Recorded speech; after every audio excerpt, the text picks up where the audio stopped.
We're back. Okay, now that I have something to eat and I'm more awake, I came at the wrong time. So if you watch the last live, that was I was on the wrong time. But we're gonna talk about writing a proposal in 30 days with Kristin and Bennett. I'm just waiting on her to come. Hello, y'all. Happy Wednesday. Again, I feel like maybe I should start this as a trend, going live twice a day. But if you didn't watch the last one, I'm going to make this announcement for you to go watch the last one and give a lot of details of how you want to start the proposal and you want to start writing. And then today, I'm going to interview Kristen, who over the break, we planned out her proposal and she was able to write it. And so you have to request, and I would bring you on. Yeah, I had to give me some lunch because I don't know what schedule I was following, but I was here at 12 o'clock trying to interview her, and we definitely had this plan for 2 o'clock, and I don't know what I was looking at. But I'm glad to be here. I'll make this announcement as she comes on. Tomorrow, we're doing a 30-day literature review workshop. If you want to come join us inside the Finish Your Dissertation Institute, then definitely come do that. We also have a whole dissertation vault full of resources that will help you for each stage of the dissertation. So you should come and join us. Kristen, you have to swipe up to request. And it could just be Instagram taking a while, but because I'm not able to bring you on, so you'll have to request. All right, but yes, tomorrow we're doing that. I'm going to be going over how you get started with the literature review, how you read that your chair would love so that you can move on to the other parts of the dissertation because y'all, the methods is way more important than the literature review. Okay, is that working? Can y'all see me? And now I didn't turn on a filter, but I don't know how I did that. That wasn't intentional. So if you can see me though, because my screen has frozen, please let me know. Put a one in the chat. Oh, maybe you can. Hello. Hello.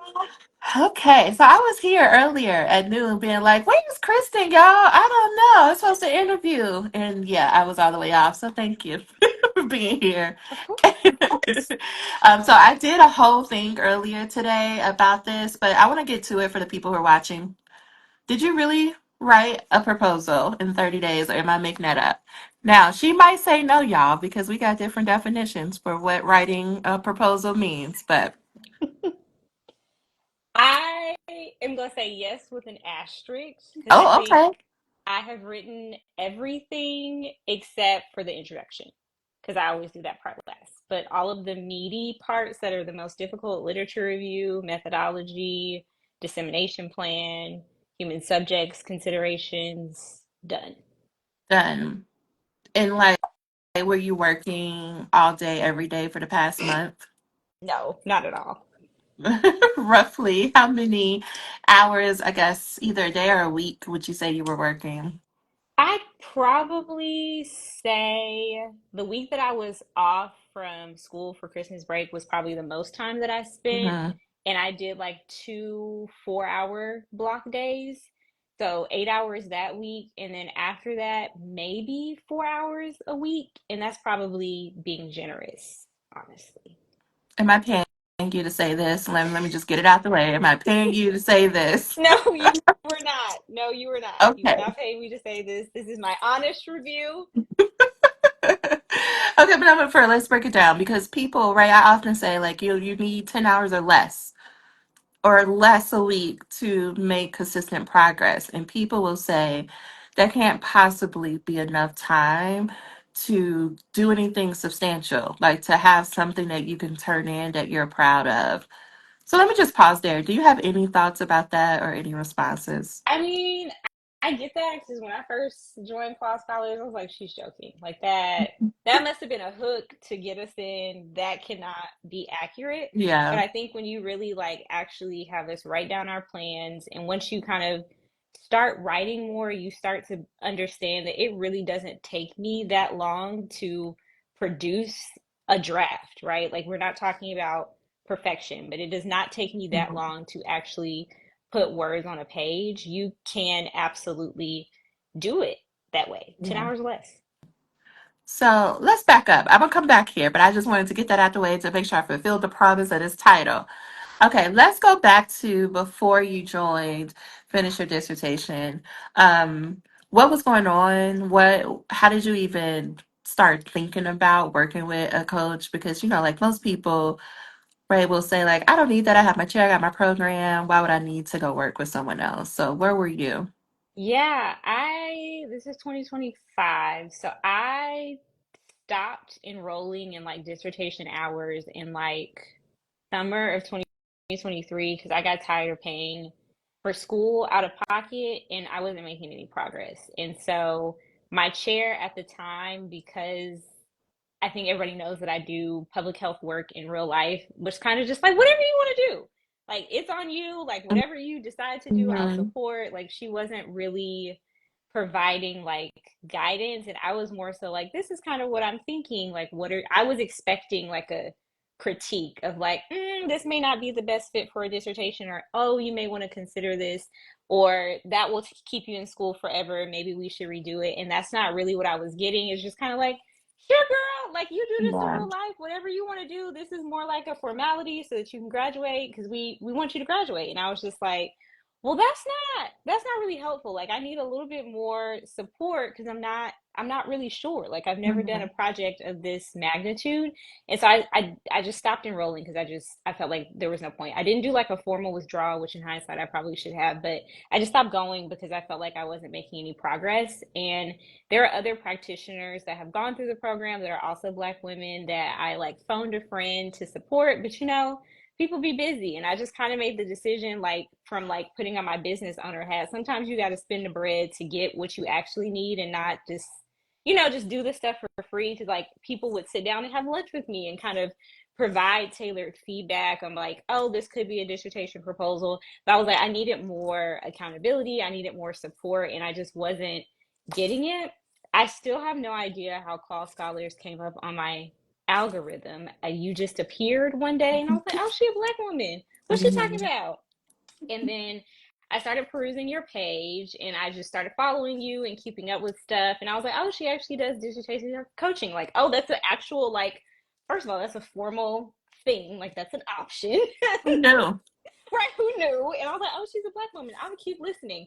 And around that time, it was like May-ish of 2024, because I remember me and Jason were on our way to Miami for a vacation, and you were about to host the writing retreat. And I was like, I'm gonna go. Like, something is better than nothing. I was like, the writing retreat to me was like a very accessible price. I was like, I can at least try something because I was like, I've been floundering around this long, and I was like, I want to get done because this is like a monkey on my back. I want to finish. I want to get it over with. I would like to keep my money in paying y'all tuition, but if I'm gonna pay y'all, I want to make Mhm. progress. And so I think that's kind of the place that I was in, of like all of the other things that I tried for the free, for the low, just was not giving. And I needed something that could really give me structure, accountability, and push me forward. Yeah. So appeared on your timeline, right? Talking, I'm sure, probably about the 10 pages in 2 days writing retreat. You attended, so I'm assuming you attended that before going on vacation or while you were on vacation. I attended it right when we Okay, came back. when you came back. And I guess a side note, what about that, if that had anything to do with it, but like, what about the retreat was like, oh, I want to know more, right? Because it's like one thing to see somebody on the internet and talking, right? Everybody's selling something these days, especially on Instagram and TikTok. So it's like one thing to see something, right? I'm sure it's helpful as a Black woman to see another Black woman talking about it. And I want to say, y'all, I didn't know dissertation coaching was a thing either until the very end of my process. Because had I known, okay, because I would have had all my money. I would have been like, please help me with all of this because, listen, I needed it. But it wasn't until, yeah, I started researching to have my own business and I was like, oh, I could do it. I could be a dissertation coach. That's easy. I could do that and started my business journey there. Um, but yeah, like what about the retreat or anything else that you experienced helped you to be like, okay, I'm gonna fully invest. I know you talked about like you were trying to some free things, watching free resources, meeting with people for lunch, asking for advice.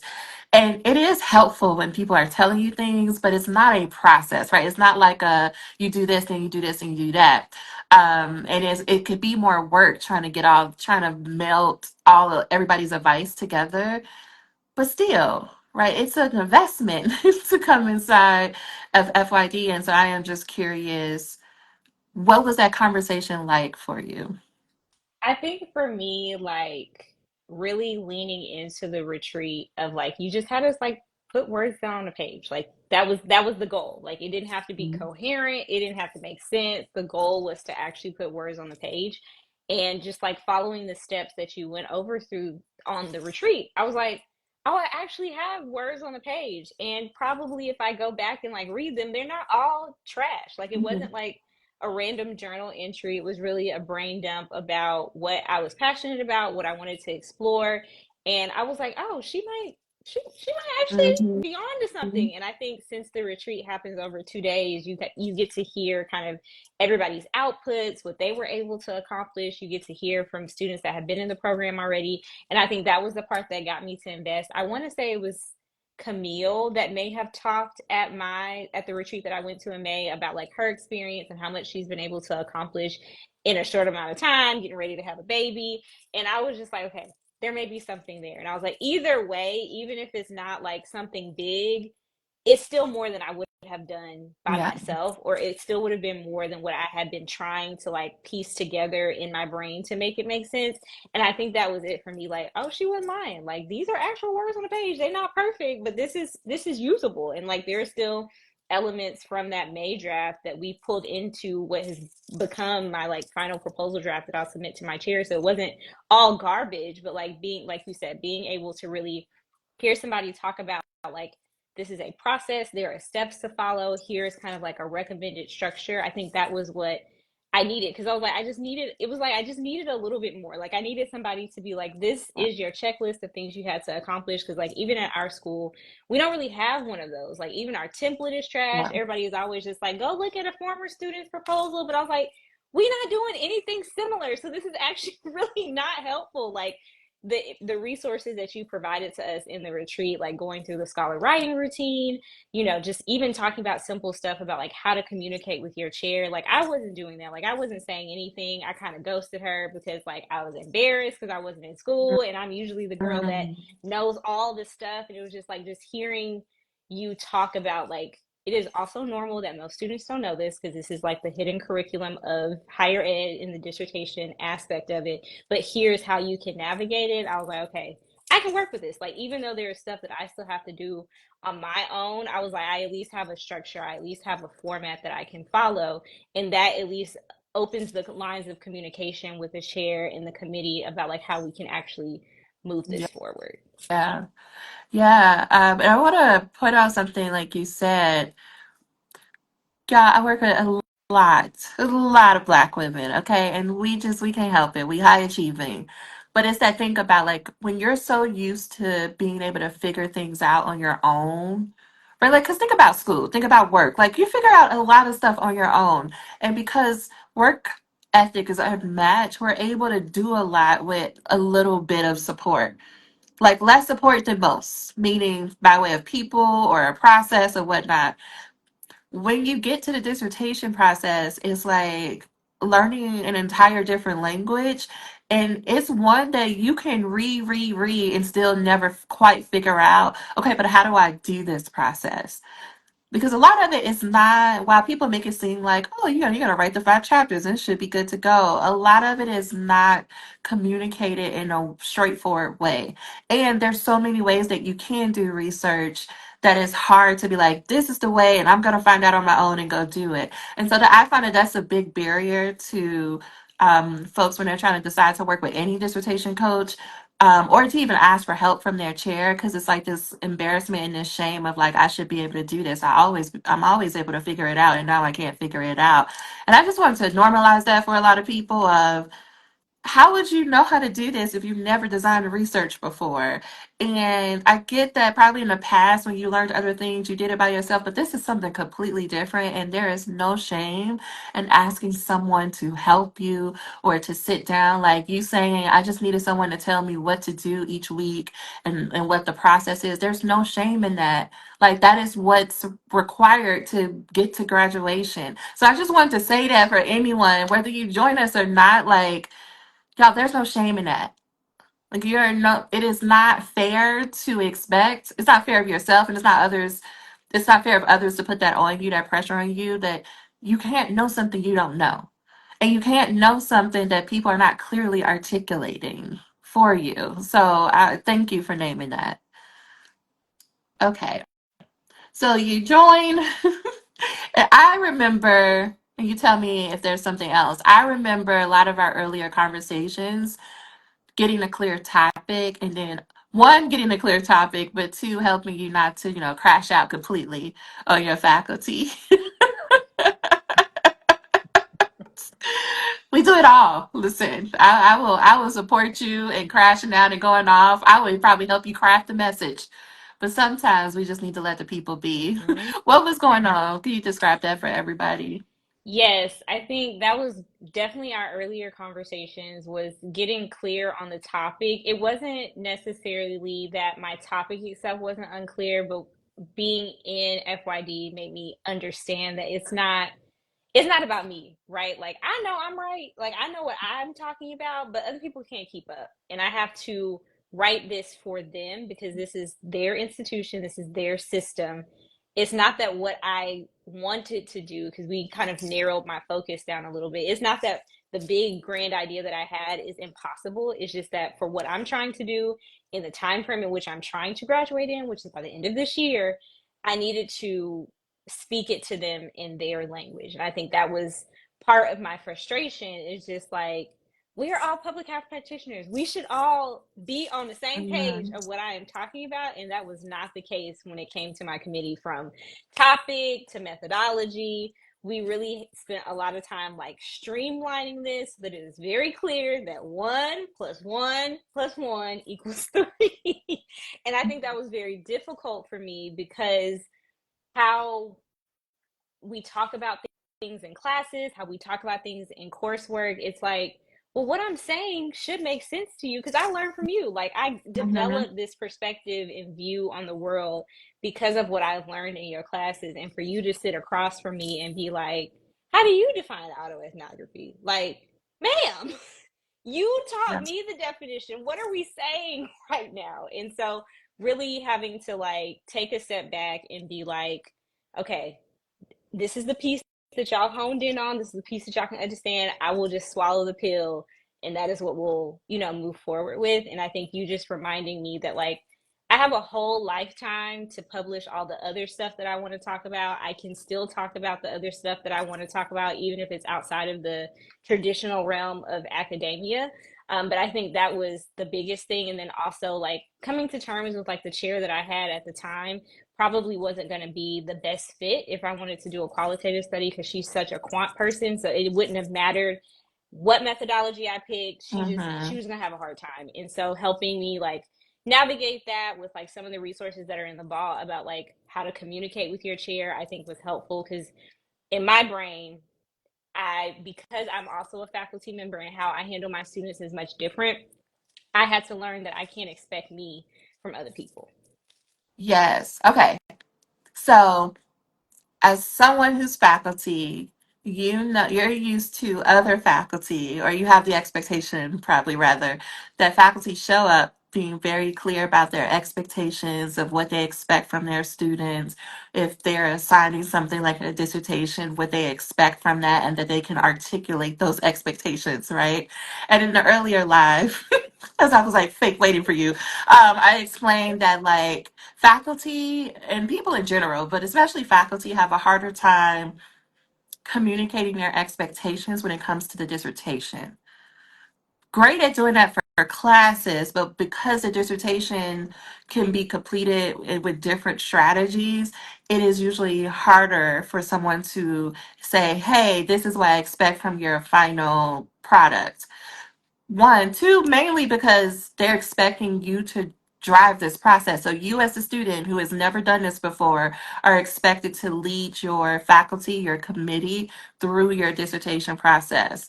And so if you ask them a question, most likely they're going to throw it back at you. So we were working on Kristen's topic, and I was saying focus it or narrow it down because one, what I understand about research, but two, y'all be like, I want to graduate in May, but y'all be trying to do projects that take 3, 4 years. Like I just got off a call with somebody. I was like, unless you want to be in this program for another 3 years, I'm going to advise you to bring it down. And it's not me or any other faculty saying you can't handle it. We're saying when we match the logistics along with the scope of the project, it don't matter if you like got all the superpowers in the world, like it's gonna take longer than you think. So that's a side note. But you were expecting that from your chair, and your chair was like, no, I don't got it for you. And that is frustrating, y'all. So I want to normalize that too, that you're gonna expect that your chair is gonna tell you what to do and they're not. They're looking for you to guide this process. The other thing is most of you choose topics like Kristen where you absolutely know what the outcome is going to be because you've been a practitioner or you've been in this world for a long time. Most of you are studying your own experiences. So you have an idea of what to expect on the end. But when it comes to research, most people, especially if they're coming from a quantitative mixed methods background, they're expecting you to approach this process objectively, neutral, like as if you don't have the experiences that you have or that you don't know what's going to happen at all. And so you need to design a project from the frame that I have no idea what's going to happen, which is hard when you're talking about your everyday lived experience. So when someone asks you, well, why are you doing autoethnography or why are you, and it's not in your case, but like, why are you studying Black women or what does race have to do with it? They're not asking you to defend your humanity or your dignity. They're asking you from a research perspective, what does this have to do with anything? Why are you making, because it's coming off as you're making assumptions and you're being subjective. So we had to do a lot of, right, we were doing some conversations around here is how your faculty, Kristen, needs to hear the topic that you're saying. And that's hard when you're Kristen, like, no, I know what I'm talking about. And I'm like, yeah, that you do know what you're talking about, but they don't know that you know what you're talking about. And so the question that I will ask a lot of people, and I don't know if I asked you, like, do you want to be right or do you want to be doctor? No, you did. You definitely did. Right? Like, if people usually say both, I'm like, that wasn't the option. Do you want to be right or do you want to be doctor? Because if you want to be doctor, give these people what they need so you can move on from their program and go do the work Mm-hmm. in the way you want to do it. If you just want to be right, okay, we're gonna be here for a while. Go ahead and back and forth, but you still gonna have to come to a place where if you want to finish your program, you're gonna have to do it their way. Yes. Okay. um So then we fast forward, right? Because we was doing that for a little bit. You had to switch chairs.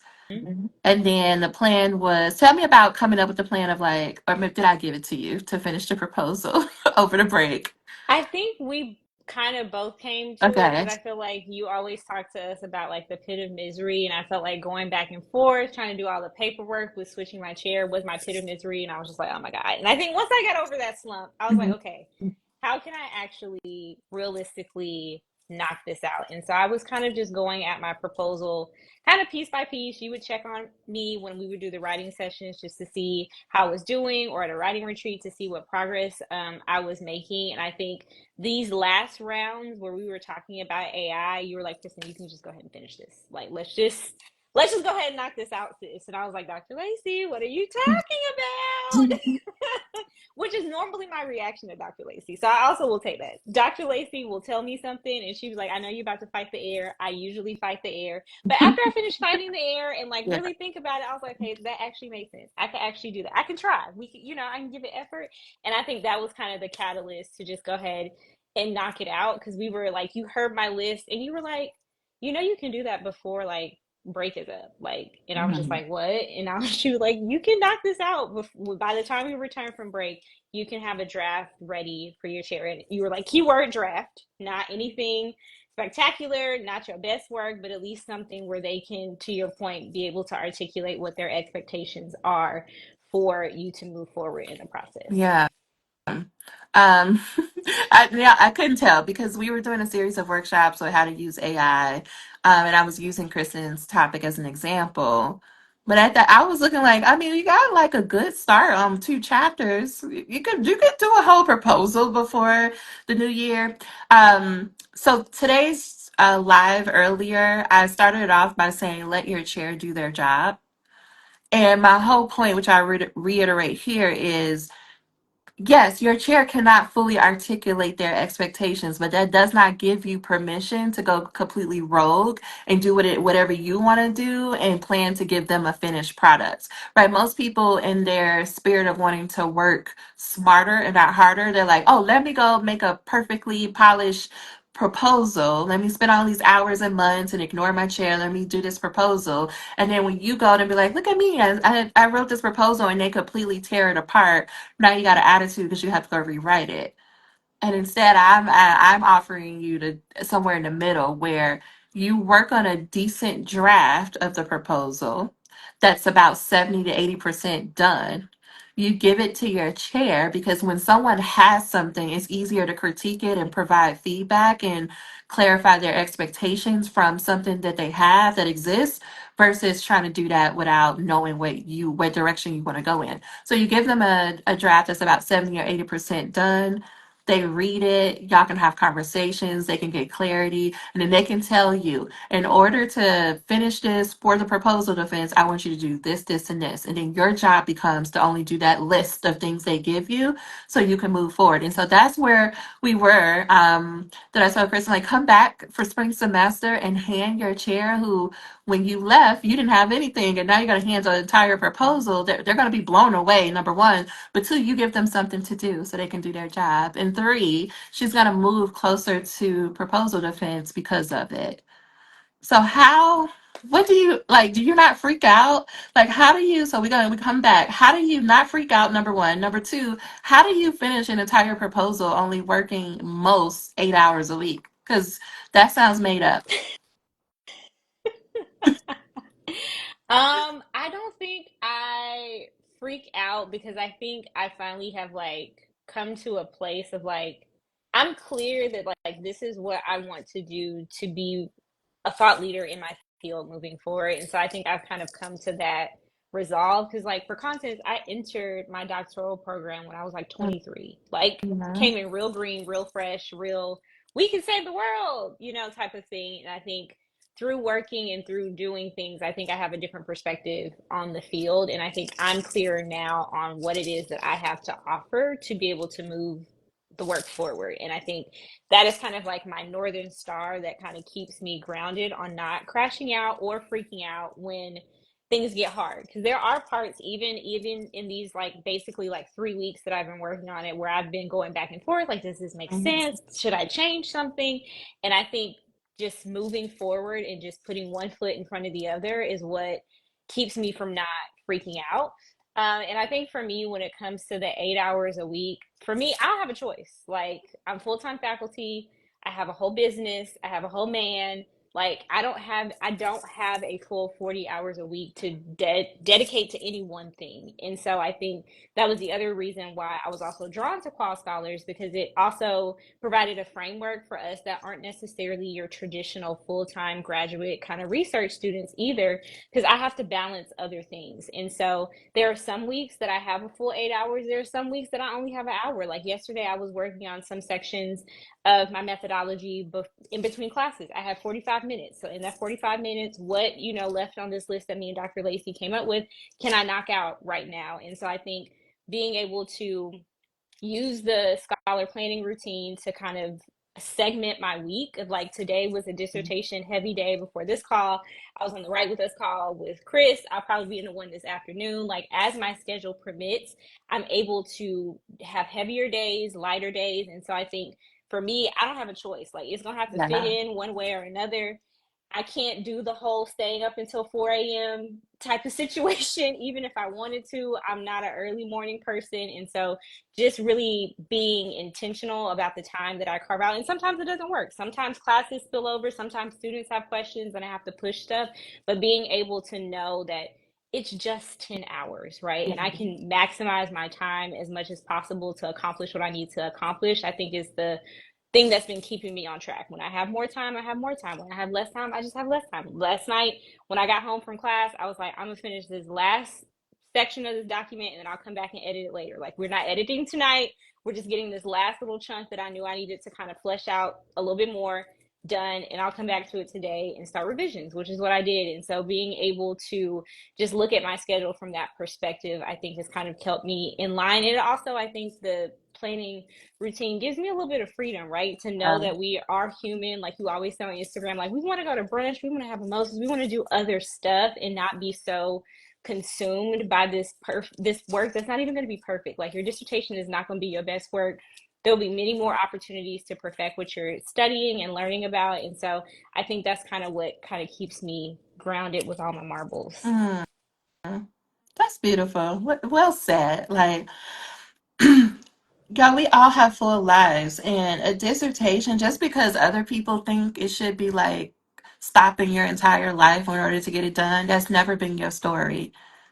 So I need you to think about who you are and how you show up to school and to work. You've never just stopped your whole life for something like this. So you don't need to start with the dissertation. Something, because right, we mentioned about us working together. So you also mentioned like using tools like the scholar writing routine, the scholar planning routine, which is all of what we teach inside of Finish Your Dissertation. But one of the biggest questions that some folks have of me is like, should I join the group program or should I sign up for private coaching? And as someone who has done the program both ways, I guess any thoughts that you would have, like who would you say would be better suited for private coaching versus who would be better suited for just the program only?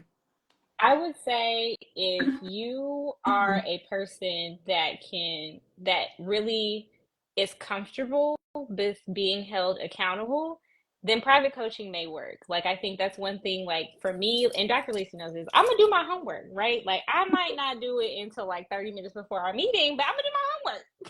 So, but knowing that we have like a standing meeting, and when I see Dr. Lacey, I'm gonna owe her something, I think is also what has kind of kept me moving forward. And I think when you get to that point within yourself that like you are really ready to get this done and you're really ready to do whatever it takes to get it done, you're not necessarily fighting about like, this is what I want to do versus what my chair said. Like when you get to the point of like, I want to be doctor, I'm gonna be right regardless. But the focus Mhm. really is more so on I want to be doctor, I want to have peace, I want to be whole coming at this program.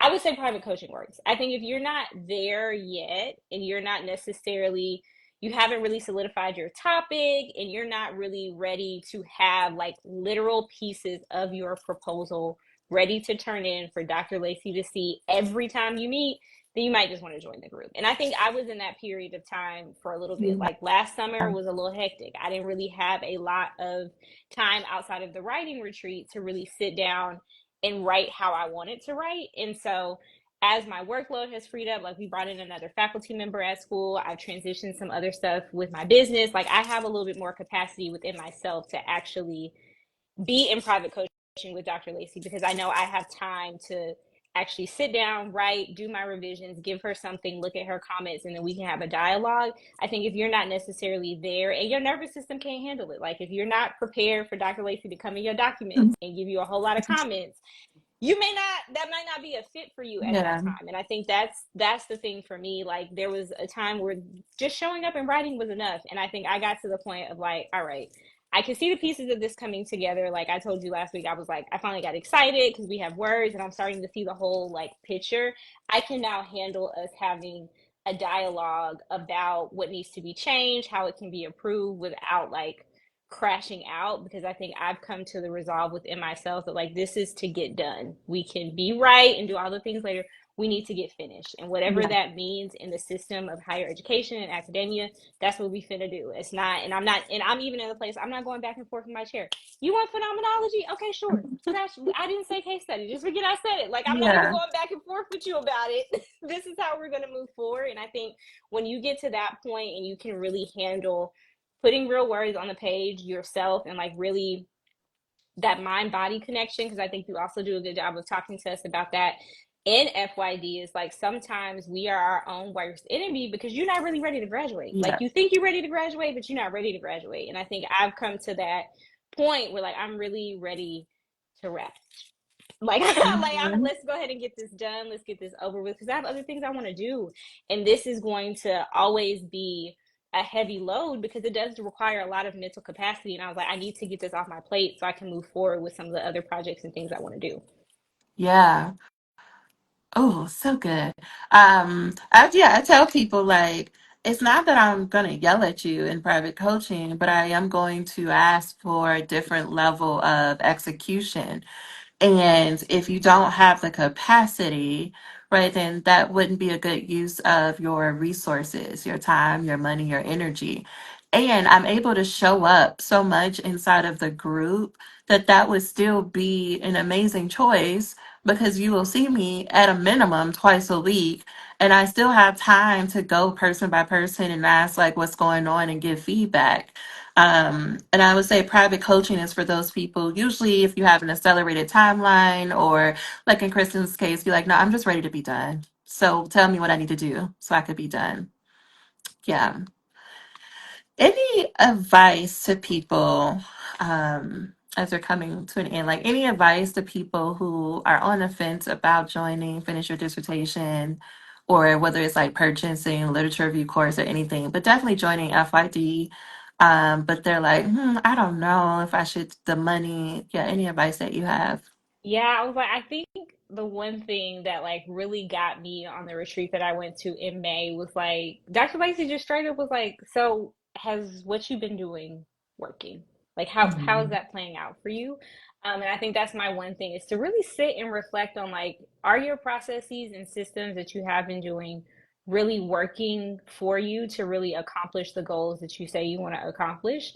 And do you really want to do this? Yeah. Like, are you sure? Like, that's one of the questions Dr. Lacey always asks, like, new students, like, why do you want to be doctor? Because there's an option not to. There's an option not to. And I think if you really sit down and think about what your long-term goals are and really looking at is what you're doing right now, are the resources that you're doing, that you have right now, are they enough to get you to the next level? Because I think that's one thing that has always come up for me in FYD is like, this is a new level. Like this is a real level up, and that step up does require different resources. It does look different. Like this is not a master's thesis. This is not an undergraduate research paper. Like a dissertation is a different level. And so do you have the right supports in place to get you there?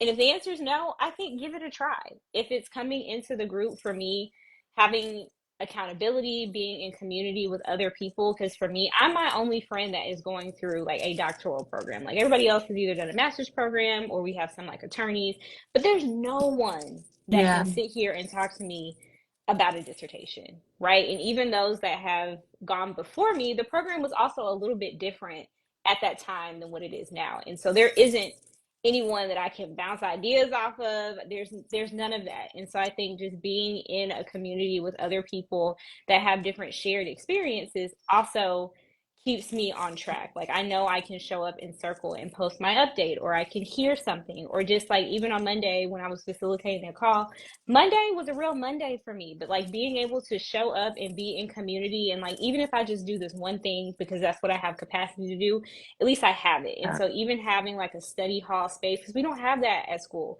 And for me, if I do a dissertation course, I still got to pay money for it anyway. So I was like, if I'm gonna have to pay for, and it's not a required class, you have to make the option to opt into the proposal class. So I was like, if I'm gonna drop the bread anyway, I'd much rather drop it with people A that look like me and B that Yeah. at least give it a little bit more fun. Like at least this is an opportunity for us to catch up on our calls, see what's going on, check in on each other, and then get to work. And I think that was for me what really stood out for FYD. So if you don't have, if you are interested in it, do it. I was gonna say, Dr. Lacey, I ask payment plans all the time. Like the money be funny sometimes. I'm a teacher. Like we are Mhm. not rich, and I pay for tuition out of pocket. And so she does make things accessible to you in those ways. So I definitely say give it a shot. If you want to try, just a low risk thing, purchase a literature review guide. I feel like that's one thing that we all hate doing, we all get stuck Yeah. on doing. And I think that'll give you a good introduction into how she works and how the program works. But I think FYD is a game changer. That accountability, that support system, I think has really made a difference for me. And I think, as like we've talked about, like even as you get to that next level, you do need different support. So even on the business side, I used to not have an administrative assistant. I have one now because I can't keep up with my, like, it's just at a certain point, the things and tools that we have been using just don't fit our needs. And it's not like these things are forever. It's just to get us to our next step. And when you get to the next step, you get to evaluate what's working and what's not working. And so that would be my advice if you're on the fence, is like, think about, if are you serious? Is this something you really, really want to do? And do you really, honestly, truly have everything at your disposal that you need to get you to the next level? And if it's not, check out FYD. Yes. Thank you. That is, listen, you just helped somebody right there. Like somebody is going into their pocketbook. Like, yes, the pocketbook to get their cards. Okay. Final two questions in Okay. one. How are you going to celebrate writing this proposal in 30 days? And what do you think your chair is going to say? Like, how do you think she's going to Mm. respond? So it's funny that you asked me that, because Jason made me like sit down and give him a list of stuff of how I want to celebrate. And I had to get it to him by last Sunday so that it could be in place by this Friday, because I had to get it to Yes. her by Friday, because I'm Mhm. really bad at that. And I don't think he really liked my list. So I'm still working on it, because my first reaction was that I wanted to purchase the Dreamgirls movie on Amazon Prime to own Mhm. it, because I rewatched it and he was like, Kristen, that's it. And I was like, okay, I also would like a new lunchbox from Tab's collection at Target if I can find Okay. it. No shame in your gift. Okay. So those are Yes. my two things. My other thing that I added was, I told you that I outlined an outfit that I want to wear to my proposal defense. And so one of the items that's included in my outfit is a black and white houndstooth blazer. So Ooh. I will Mm-hmm. probably be ordering it from the thrift, because I don't think people just wear them anymore. So that's gonna be my other gift to myself, to be a part of my outfit. But my outfit is the houndstooth blazer, a pair of black slacks, my loafers, and the Boss Lady red lipstick by the Lip Bar. Okay. So Yes. I'm Perfect. Yes. coming in hot. Okay, Mm-hmm. this is not coming into play. So I'll probably use those this weekend. On Saturday is what I'll get. Funny about my chair's reaction. I think she's gonna be like, "Oh, I'm digging this," because that's always her response to anything that I provide. But I do think that she will have, hopefully, I'm hoping, some feedback probably that I already thought about, but I didn't get too caught up on trying to incorporate just for this Mm-hmm. draft. So I'm expecting her to maybe have some additional comments for like literature review section, or maybe in the methodology section, but I don't think it's going to be a like throw this whole thing in the trash. I think Yeah. it's going to be kind of similar how Mimi had talked about with her chair. Like, it starts to become a conversation about like, have you considered this, or do you want to put this in? I think we'll have more of that, because she'll be able to like see something tangibly, because that was the going back, that was the other thing that kind of boosted our proposal, because I think you had asked me like how my last meeting with her went, and you were like, Kristen, y'all gonna keep going in circles, just write Mm-hmm. it, get it over with, and let that be kind of what sets the agenda moving forward. Because I think we were just kind of, I would send her like sections of things. She wouldn't really like read it all the way, and we would come into the meeting and we wouldn't go anywhere. And you were Yeah. like, let's not meet with her right now. Let's spend some time like really ironing this out, get this together, and send that to her. And I think your meetings will be more productive from there. So that's what I'm hoping. We did talk about like my timeline. I was like, I'll give this to you by the time we come back from break. I'll let the committee use all of February. We can use that for back and forth, but March 7th is my date. I want to defend this before my 30th birthday. And so I think we'll be able to have more conversation around the proposal, instead of me just kind of like spitballing what I'm talking about, or spitballing what I've been thinking. I think it'll give her something like tangible to see, and then really be able to, like you said, really refine her expectations. Like, when you were talking about phenomenology, is this what you meant? Because she Yeah. just threw that out as a methodology with no other contexts. So I think this will also serve as an opportunity for her to kind of check in with some of the feedback that she had provided previously to see if that was incorporated in the way that she had intended, since she really wasn't clear on what she was looking for. Yeah. I love that. I wanted to ask that question in particular because people get so terrified of feedback. And to hear you talk about it, like, no, I want the feedback, and I think she's going to say this and that, and I'm already prepared for it, to show that this we want the feedback and this is how you plan for it, and you go in still being confident because you've already done the thought work to know, like, oh, she's probably going to say this and this, and I'll have a response and it'll be good to go. So thank you for that. And I love that Jason was like a partner, by the way, who was like, I just give me the list of things, I'll go get them. Yes, because we need people to help us, like, and to help us celebrate. Yes, that And was that's his something we number one do. question. Like, this is a big deal. Like, and he was like, after he kind of like understood like the research process, he was like, so what are we doing? Like, this is a Yeah. milestone that you've accomplished. And I was like, that's a great question. I love it. No, seriously, we have to celebrate every step. And like, so many people do not make it to a completed proposal. Like, so many people, because it's so confusing, life starts lifing, a number of reasons, they don't make it here, and you did it. Not only did you do it, you did it in a short period of time. So that is nothing to sneeze at. I hope you fully enjoy your lunchbox. And what was the other Dream thing? girls. Dream girls in your outfit. I hope that he slides something else into that list because it definitely deserve it. If folks want to follow up with you, what would be the best way for them to do so? You can follow me on Instagram. What my Instagram handle is underscore Chris Beasy. I'd be happy to answer any questions in the DMs. Yes, thank you. And you can come inside of FYD too if you want to talk to her. Yes, I'm Um, always in circles sharing random updates about different things. So please do. I post frequently, so that's another way to connect with me. yes. Well, thank you so much. Thank y'all for y'all time. And I think I'll be going live again tomorrow because, why not? Let's keep Oh, going. we're doing a Uh, marathon. it's a marathon twice a day for a whole week. No, don't give me no ideas because I will start. Cute. Okay. True, true. All right. I will talk to y'all All later. right, Thank you, bye Kristen. everyone. Have a good one.